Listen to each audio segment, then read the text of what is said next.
अंबरनाथ नगरसेवकांच्या भाजप प्रवेशावर वडेट्टीवार म्हणाले, पक्षाच्या चिन्हावर निवडून येऊन असा निर्णय चुकीचा असून काँग्रेस हा विषय गांभीर्याने घेत आहे.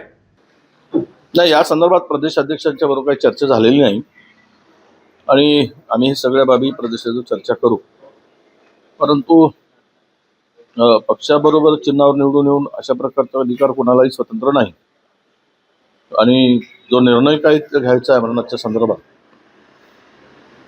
त्याकडे आम्ही गांभीर्यानं बघतो आहोत. आणि खरं म्हणजे अत्यंत दुर्दैवीच आहे की जी परिस्थिती त्या ठिकाणी निर्माण झाली आणि हे पक्षासाठी अत्यंत नुकसानीचंच काम आहे. पण प्रदेशाध्यक्ष स्वतः त्या ठिकाणी लक्ष घालू नये आणि चर्चा सुरू आहे, त्यावर मार्ग काढतील असं आम्हाला वाटतं. 50 खोके एकदम ओके प्रकरणावर बोलताना त्यांनी फोडाफोडीच्या राजकारणामुळे महाराष्ट्राची बदनामी होत असल्याचे सांगितले. नाही, नक्कीच हे पैसे आले कुठून हा तर संशोधनाचा विषय आहे. फार विषय गाजलेत, 50 खोके एकदम ओके.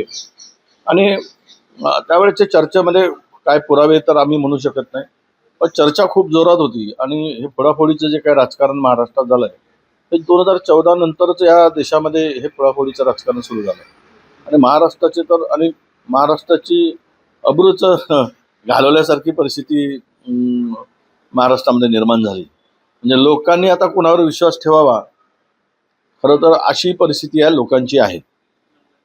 पण पैसा हा आला कुठून याचा जर विचार केला तर पैसा हा भ्रष्टाचारातूनच कमवला होता.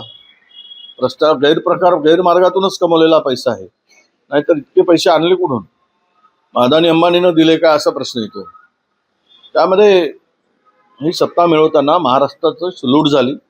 महाराष्ट्रातून लुटलेलाच पैसा या ठिकाणी वापरला गेला.